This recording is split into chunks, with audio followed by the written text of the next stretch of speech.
To prepare for his role as a cop in the French Connection, Gene Hackman rode around with police officers. They wanted to see what he was made of, so they took him along to bust a suspect. And his reaction made their blood run cold. Gene Hackman never seemed like your typical leading man, and he wasn't. The rugged actor had to claw his way up the Hollywood ladder, leading to bitterness and anger that were the driving forces behind many of his legendary performances. Hackman's hard-knock roots went all the way back to his childhood when his father dealt him a horrible betrayal. Well, my dad left us when I was about 13, I guess. Was it easy? Hard? No, it was tough. He later described the heart and disappointment he felt watching his father give him a leisurely wave from the car. He drove off forever. For the next few years, Hackman turned more and more into a bad kid. Belligerent and angry, he never got along well with authority figures, and even slept in a cell one night after stealing candy from a store. His only moments of peace were when he would go to the movies with his mother. When he was just 16, the restless teenager joined the Marines. He was still rebellious and looking for a fight, and his superiors despised him. More than that, a terrifying high-speed motorcycle accident in the early 1950s left him with a broken leg and a discharge notice from active duty. Now 22 out of the Marines and more lost than ever, Hackman made a move that would eventually make him famous. With nowhere left to turn and leaning into his love of cinema, he decided to head to New York and try to make it as an actor. He had to make ends meet in a series of demeaning jobs, like when he worked in the Chrysler Building on the night shift, polishing executives' leather armchairs. One day in 1955, Hackman was grinding away at yet another day job, working as a doorman at the Times Square Hotel. Who should walk past him but one of his old Marine drill instructors, one who had no love lost for his former troubled student. Reportedly, without even looking at him, the sergeant muttered, "Hackman, you're a sorry son of AB asterisk asterisk asterisk asterisk."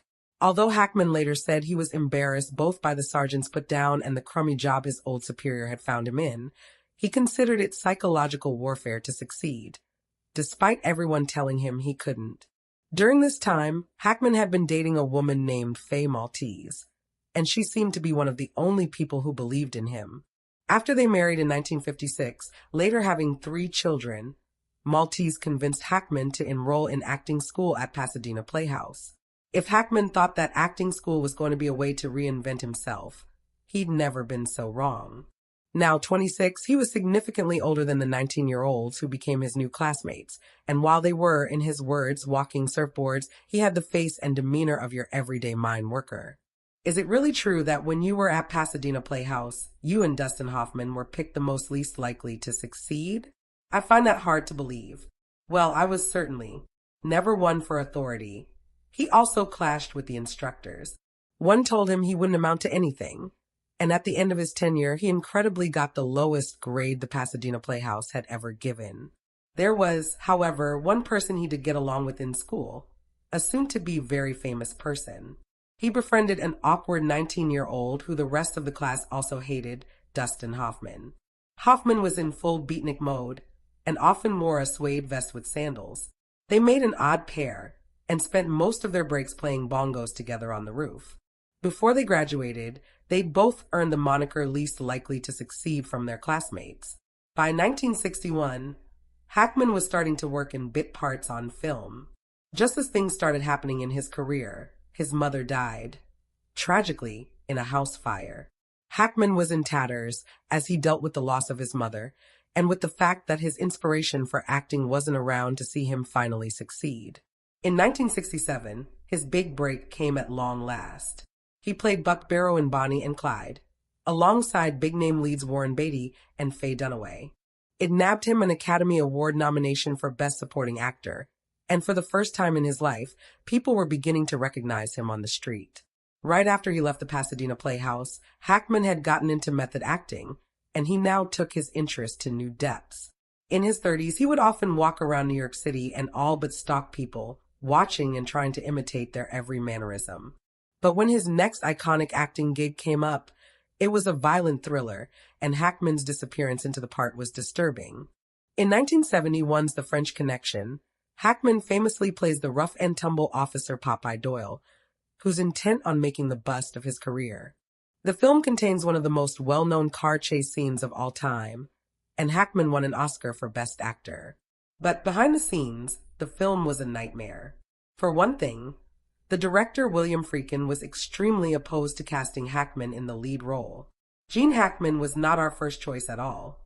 In fact, he wasn't even on the list. Friedkin had asked quite literally every other tough guy actor he could, Paul Newman, Steve McQueen, Charles Bronson, before finally settling for Hackman. Hackman knew about how little Friedkin wanted him in the French Connection, and this only seemed to make him more surly on set. Even when he was on top, Hackman couldn't shake the idea that he was second fiddle, and this almost became a self-fulfilling prophecy.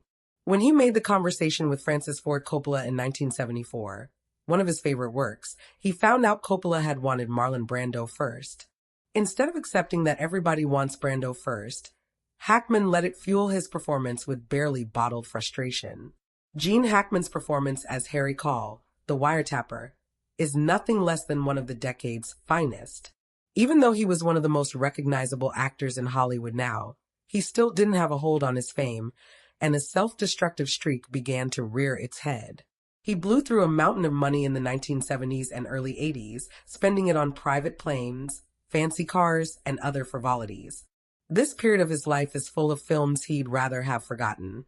But he was so broke he needed any job he could take. In 1981, at the peak of his financial issues, Hackman received devastating news. His best friend Norman Gary took his own life, leaving Hackman, already something of a loner, with even less of a support network. Then, just 5 years later, his marriage to Fame Altice ended after 30 years together. Hackman was so down he confessed he almost stopped acting entirely. Little did he know, he was about to enter his golden age. Not many actors could come back from that kind of decline, but not many actors had Gene Hackman's steeliness. In 1988, he starred alongside Willem Dafoe as an FBI agent in the civil rights crime thriller Mississippi Burning, which earned him a nomination for yet another Best Actor Oscar.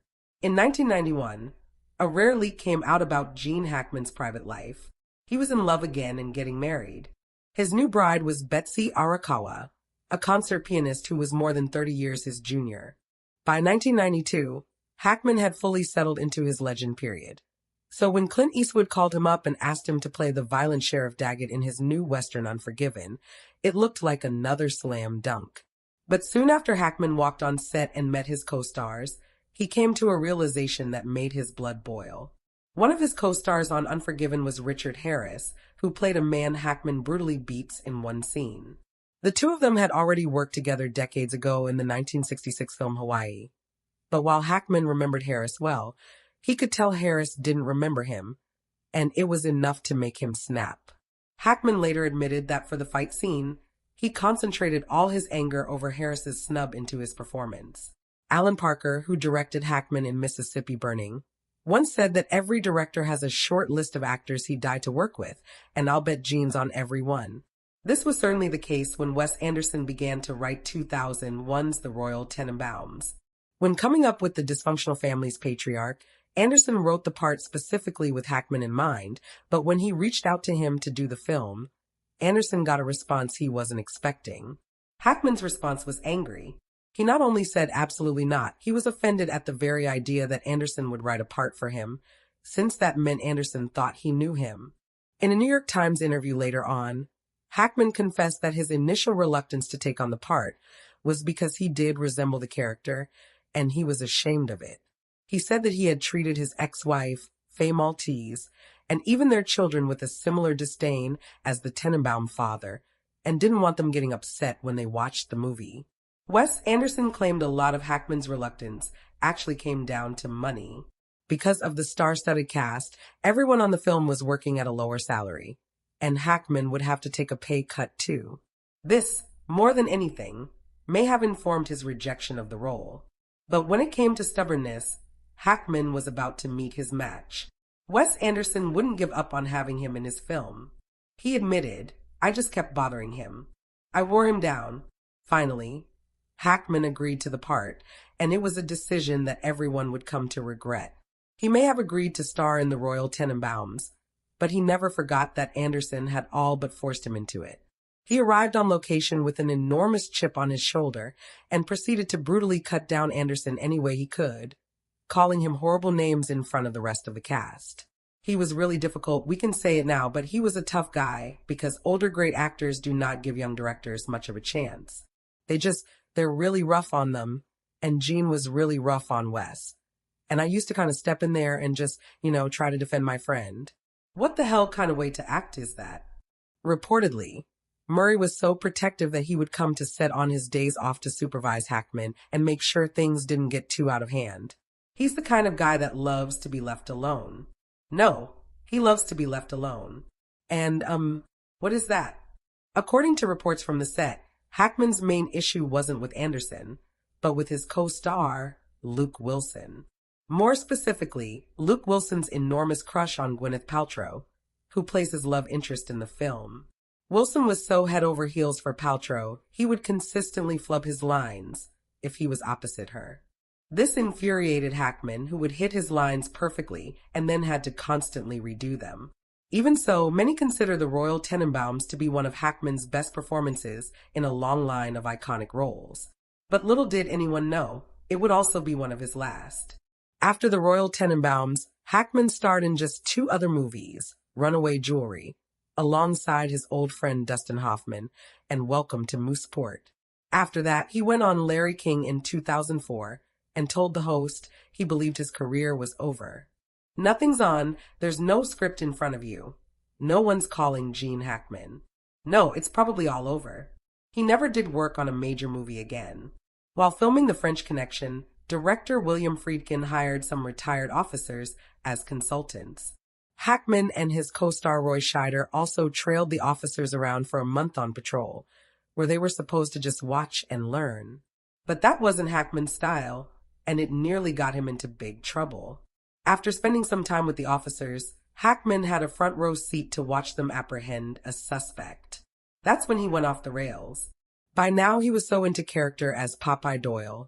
Hackman didn't think twice before jumping into the action himself, detaining the suspect and cramming him into a patrol car.